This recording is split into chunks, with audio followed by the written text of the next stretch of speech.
Hello friends, समाज कल्याण विभाग के छात्रवृत्ति पोर्टल पर आपका स्वागत है। मैं यहाँ छात्रवृत्ति फॉर्म भरने में आपकी सहायता के लिए उपस्थित हूँ। छात्रवृत्ति फॉर्म को सही तरीके से भरने के लिए कृपया इस प्रक्रिया का पालन करें। यह है छात्रवृत्ति योजना के सक्षम पोर्टल का होम पेज। यहाँ स्क्रीन के दाईं ओर दिए गए स्टूडेंट बटन को दबाते ही दो विकल्प रजिस्ट्रेशन और लॉगिन दिखेंगे। यहाँ पहले विकल्प रजिस्ट्रेशन को चुनें। रजिस्ट्रेशन केवल फ्रेश फॉर्म भरने वाले छात्रों के लिए ही है। जो रिन्यूअल के छात्र हैं, उन्हें केवल गत वर्ष के अंक तथा प्रवेश की तिथि एवं विश्वविद्यालय द्वारा दिया गया एनरोलमेंट नंबर, गत वर्ष प्राप्त अनुरक्षण भत्ता व फीस एवं वर्तमान वर्ष में जमा की गई फीस का विवरण ही भरना है। फ्रेश फॉर्म भरने वाले छात्रों के लिए रजिस्ट्रेशन का विकल्प चुनते ही एक नया पेज खुलेगा, जिसमें मांगी गई सभी सूचनाएं सही भरें।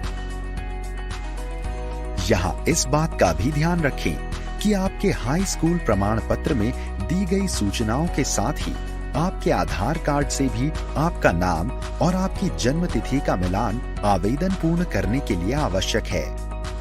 आपके आधार कार्ड से नाम और जन्म तिथि के सत्यापन के बाद इसी आधार नंबर से लिंक मोबाइल नंबर पर आए OTP से भी इसे सत्यापित होना जरूरी है। यदि आपके आधार कार्ड में दी गई सूचना में कोई अंतर हो तो इसे संशोधित कराकर ही आवेदन करें। सभी मांगी गई सूचनाएं फॉर्म में भरने के बाद जो पासवर्ड आप बनाएंगे उसे जरूर कहीं लिख लें।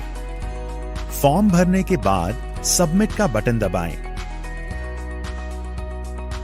अब आपको लॉगिन करना होगा, परंतु उससे पहले कुछ जरूरी प्रपत्र या डॉक्यूमेंट अपने पास निकाल कर अवश्य रख लें, जो आपको इस फॉर्म भरने की पूरी प्रक्रिया में काम आएंगे। यह डॉक्यूमेंट्स हैं शैक्षिक योग्यता का अंक पत्र या प्रमाण पत्र, जाति प्रमाण पत्र, आय प्रमाण पत्र, बैंक पासबुक, शिक्षण संस्थान में जमा की गई शुल्क की रसीद, पाठ्यक्रम की अनिवार्य वार्षिक नॉन रिफंडेबल शुल्क धनराशि, वर्तमान विश्वविद्यालय या बोर्ड का अपना पंजीयन क्रमांक, आधार नंबर और हां, एक स्कैन की हुई पासपोर्ट आकार की फोटो भी, जो 20 KB से ज्यादा की ना हो। अब लॉगिन करने के लिए पुनः होम पेज पर जाएं और स्टूडेंट वाले बटन के अंदर जाकर दूसरे विकल्प लॉगिन को चुनें। ध्यान रहे, लॉगिन उसी रजिस्ट्रेशन नंबर और अपने बनाए पासवर्ड से करें जो आपने रजिस्ट्रेशन करते समय लिखा था। और हां, रिन्यूअल वाले आवेदनों में पासवर्ड स्वतः जनरेट होता है। लॉगिन करते ही कुछ महत्वपूर्ण निर्देश आपके सामने खुल जाएंगे। उन्हें पढ़ें और टिक लगाकर प्रोसीड करें। प्रोसीड करते ही आपके सामने एक नया पेज खुलेगा, जिसमें दिए गए विकल्पों में से छात्रवृत्ति हेतु आवेदन पत्र भरें को चुनें। शैक्षणिक योग्यता से संबंधित जानकारी इस पेज पर भरें। यह समस्त जानकारी आपको अपनी हाई स्कूल तथा इंटरमीडिएट की मार्कशीट या अंक तालिका में मिल जाएगी। इसे भरने के बाद सबमिट करना ना भूलें।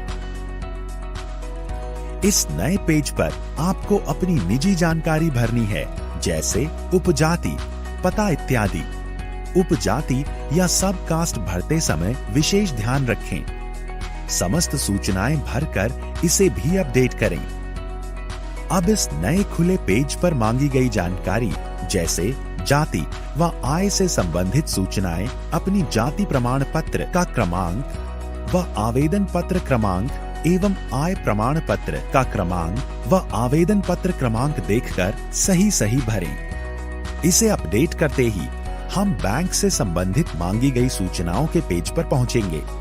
इन सूचनाओं को भरने के लिए अपनी बैंक पासबुक की मदद लें तथा जनपद, बैंक का नाम व बैंक शाखा का नाम सही सही सेलेक्ट करें तथा खाता नंबर ध्यानपूर्वक सही सही भरें।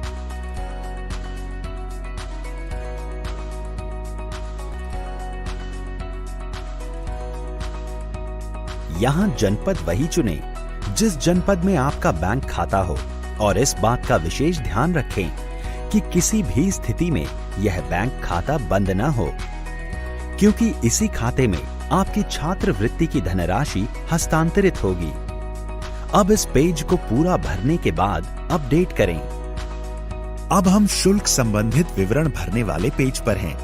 इसमें मांगी गई सूचनाएं अपने प्रपत्रों को देखकर ही भरें व अपडेट करें।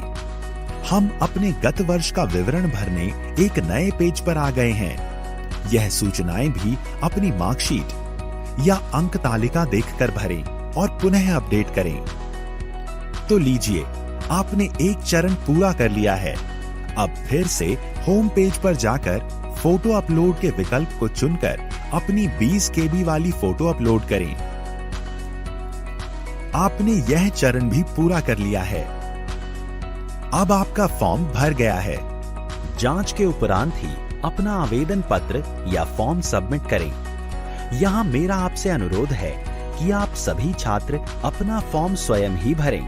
यदि किसी अन्य माध्यम द्वारा फॉर्म भरवा रहे हैं तो सभी प्रविष्टियां भरवाने के बाद स्वयं जांच लें और फॉर्म भर जाने के बाद प्रयुक्त हुई सूचनाएं व अपना पासवर्ड अपने पास ही सुरक्षित रखें।